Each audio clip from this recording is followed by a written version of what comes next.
சும்மா இப்படி கை அசத்தா 10 வேலையாட்கள் வருவாங்க. அப்படி இருந்த சௌகரியமான வாழ்க்கையில இருந்து இப்போ நம்மளுக்கு சாப்பாடு கூட இல்லைன்ற அந்த நிலைமைக்கு வந்தா எப்படி இருக்கு சூழ்நிலை? நம்ம பிள்ளைங்க இறந்து போது நம்ம கிட்ட இருக்கிற எல்லா காரியம் மாறுது. கர்த்தர் மேல நம்புவோமா, விசுவாசமா இருப்போமா? ஆனா இந்த மனுஷன் பாருங்க, வசனம் சொல்லுகிறது வாயால் அளவு கூட தேவன் அவன் துக்கப்படுத்தவே இல்லையா. இன்னைக்கு தேவன் நம்மள ஒரு சூழ்நிலையில போட்டு இருக்கிறாங்க. ஏதோ ஒரு காரியம் நம்மளுடைய வாழ்க்கையில பிடிக்காத நடந்து கொண்டு இருக்கிறது. ஆனா இந்த சூழ்நிலையில தேவனை நம்மளால ஆராதிக்க முடியுதா? தேவனை சந்தோஷமா நம்ம பாடுவோமா? ஏதோ நம்முடைய வாழ்க்கையில நல்லது நடந்தா மட்டும் தேவனை ஆராதிக்கிறோம்.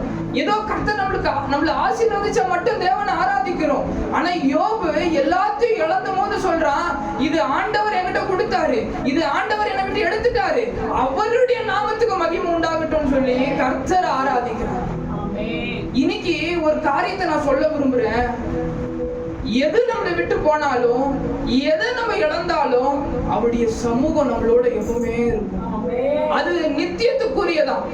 இந்த உலகத்துல எல்லாமே நான் சொன்னல முதல்ல, எதுவுமே நிரந்தரம் இல்லை. எதுவுமே நிரந்தரம் இல்லை. எல்லாமே ஒரு காலம் மாற போகுது.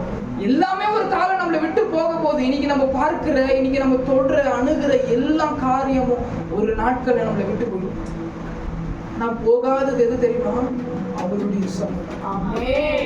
அவருடைய சமூகம். அவருடைய சமூகத்தில் இருக்கிற பிள்ளைங்க, மரியா தன்னை விட்டு எடுபடாத ஒரு நல்ல பங்கை தெரிஞ்சு கொண்டாலும் இன்னைக்கு அவருடைய சமூகம் மட்டும்தான் இந்த உலகத்துல நம்மளை விட்டு பிரிக்கவே படாது.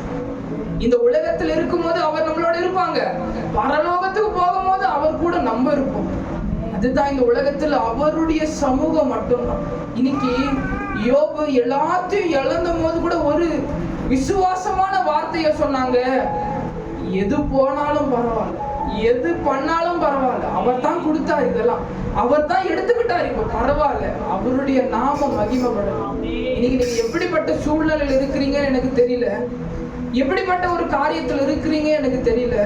ஆனா நீங்க இருக்கிற அந்த பிரத்யட்சமான அந்த சூழ்நிலையில தேவனை நோக்கி பார்க்க ஆரம்பிச்சு, இயேசுவை ஆராதிக்க ஆரம்பிச்சிருங்க. இன்னைக்கு சந்தோஷமா இருக்கும் போது சர்ச்சுக்கு வருவோம். ஆனா நம்ம கிறிஸ்தவங்கள்ட்ட ஒரு டெக்னிக் இது. நல்லா இருக்கும் சர்ச்சுக்கு வருவோம், ஏதோ ஒரு கஷ்டம் வந்துச்சுன்னா ஃபர்ஸ்ட் ஆப்சென்டே சர்ச்சுக்கு தான், ஃபர்ஸ்ட் லீவ் வருதே சர்ச்சுக்கு தான், ஃபர்ஸ்ட் லீவ் வருதே ஜெபத்துக்கு தான். ஆனா ஆண்டவர் அப்படிப்பட்ட பிள்ளைகளை எதிர்பார்க்க, என்ன நடந்தாலும் என் சமூகத்தை விட்டு விலகாத பிள்ளைகளை எதிர்பார்க்கிறாங்க. நடக்கல, ரொம்ப நாளா ஜெபம் பண்ற நடக்கல, ரொம்ப நாளா எதிர்பார்த்து கொண்டிருக்கிற வரல, ஆனாலும் பரவாயில்ல, அப்பா என் கூட இருக்கிறாரு, ஏசப்பா என் கூட இருக்கிறாரு. இப்படிப்பட்ட ஒரு விசுவாசத்தின் நிலைமைக்கு தேவன் இன்னைக்கு நம்மளை கொண்டு போக விரும்புறாரு. அப்பா நல்லவர். அவர் நம்ம கூட இருக்கும்போது நம்மளை சுத்தி 1000 காரியம் எழும்பினாலும் பெருசாவே இருக்காது. இப்ப நம்மளாம் தேவ பிள்ளைங்க, நம்மளாம் டெய்லி ஜெபம் பண்றோங்க அப்படின்னு விசுவாசிக்கிறேன். நம்முடைய வாழ்க்கையில ஜெபம் இருக்கும்போது நம்ம எப்படி இருப்போம், ஜெபம் இல்லாத எப்படி இருப்போம் அப்படின்னு சொல்லி நமக்கு தெரியும்.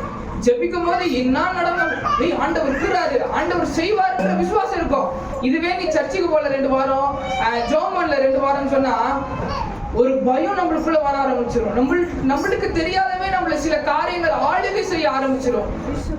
இன்னைக்கு எப்படிப்பட்ட சூழ்நிலையில் நீங்க இருந்தாலும் ஒண்ணு மட்டும் நினைக்கணும், எது என்னை விட்டு போனாலும் அவர் என்னை விட்டு போக மாட்டார், அவருடைய சமூகம் என்னை விட்டு விலகாதுன்னு சொல்லி அந்த நம்பிக்கை தான் நம்மள தேவன் பக்கமா இன்னும் தொடர்ந்து நடத்த போதுமானதா. Thanks for watching. Drop a like, leave a comment, and don't forget to subscribe to watch more videos like this.